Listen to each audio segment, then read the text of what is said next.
नमस्कार दोस्तों, मैं हूं सुरजीत श्यामल। आप देख रहे हैं वर्कर वॉइस .in।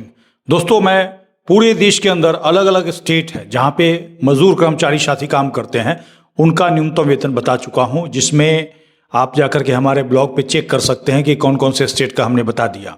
और उसी क्रम में आज मैं आपको त्रिपुरा का 1 अप्रैल 2026 से न्यूनतम वेतन क्या होगा, साथ ही त्रिपुरा राज्य के अंदर ही सेंट्रल गवर्नमेंट के किसी विभाग में आप काम करते हैं, कॉन्ट्रैक्ट वर्कर, डेली वेजर आदि, तो उनका जो आपका स्टेट गवर्नमेंट है उससे कहीं ज़्यादा न्यूनतम वेतन होता है, उसकी भी जानकारी दूंगा। और कहाँ से आप चेक कर सकते हैं, नोटिफिकेशन कहाँ से ले सकते हैं, अलग अलग कैटेगरी में क्या न्यूनतम वेतन रखा गया है, पूरी जानकारी के लिए हमारे इस वीडियो पे बने रहें। दोस्तों, जैसा कि हमने आपको बताया कि अलग अलग स्टेट के अंदर जो मजदूर कर्मचारी काम करते हैं, हमारे चैनल पे आपको उनके अधिकार से लेकर के उनको कितनी सैलरी मिलनी चाहिए, अगर नौकरी से निकाला जाता है तो उनको क्या करना चाहिए, सारा कुछ हमने बता रखा है। और इसके अलावा जो आप कमेंट्स करके हमसे सवाल पूछते हैं उसकी भी जानकारी देते हैं।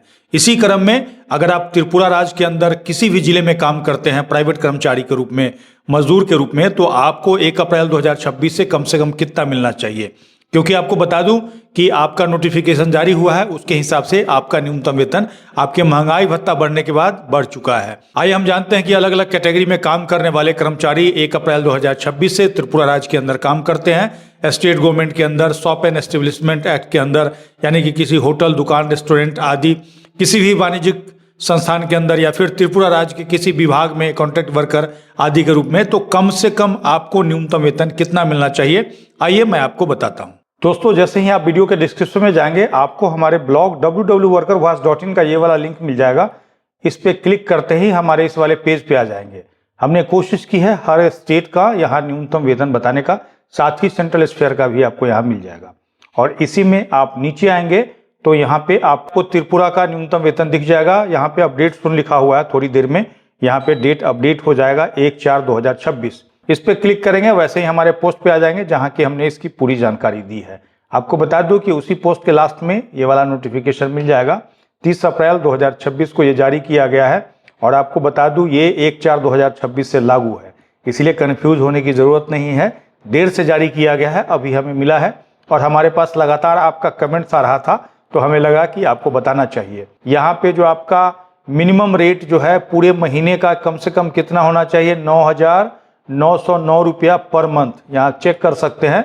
सेमी स्किल में आते हैं तो 8,860 रुपया पर मंथ, और अनस्किल में आते हैं तो 8,077 रुपया पर मंथ। और अगर आप एक दिन का कैलकुलेट करना चाहते हैं तो आप सीधे कैलकुलेट कर सकते हैं, इसमें 26 से भाग दे देंगे तो आपका एक दिन का आ जाएगा। और इसको भाग दीजिएगा 26 से, तो एक दिन का 381 रुपया यहाँ पे चेक कर सकते हैं स्किल्ड का है।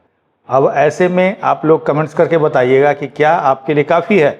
और साथ ही आपको बता दूं कि अगर नेशनल न्यूनतम वेतन के तहत अगर जो हमने बताया 450 रुपया आपका एक दिन का अगर तय किया जाता है तो आपको फायदा जरूर होगा। दोस्तों, ये तो आपका राज्य सरकार की तरफ से जो जारी किया गया है नोटिफिकेशन, वो था न्यूनतम वेतन महंगाई भत्ता बढ़ने के बाद।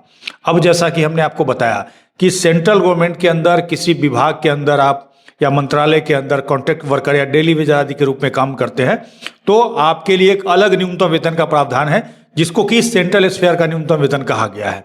अगर आप railway, state bank, Canara bank, Punjab national bank, CBSE, IRCTC, इसके अलावा सेंट्रल गवर्नमेंट का जितना भी विभाग है वहां काम करते हैं कॉन्ट्रैक्ट वर्कर या डेली वेजर आदि के रूप में, तो आपके लिए एक सेंट्रल स्फीयर का न्यूनतम वेतन जारी किया जाता है, जो कि चीफ लेबर कमिश्नर सेंट्रल के द्वारा, जिसकी जानकारी हमने हाल ही में दी है। अगर आपने हमारे उस वीडियो को नहीं देखा है तो यहाँ पे आई बटन पे क्लिक करके देख सकते हैं। साथ ही मैं नीचे वीडियो के डिस्क्रिप्शन में भी उसका लिंक दे दूंगा। दोस्तों, अगर आपका कोई सवाल है तो कमेंट्स में लिख करके पूछ सकते हैं। अगर आप हमें फेसबुक पे देख रहे हैं तो पेज को लाइक करेंगे, यूट्यूब पे देख रहे हैं तो चैनल को सब्सक्राइब करेंगे, वीडियो को अधिक से अधिक शेयर करेंगे, ताकि अधिक से अधिक साथियों तक जानकारी पहुंच पाए। इसके साथ ही विदा लेता हूं, जल्द ही एक नई जानकारी के साथ मिलते हैं। धन्यवाद।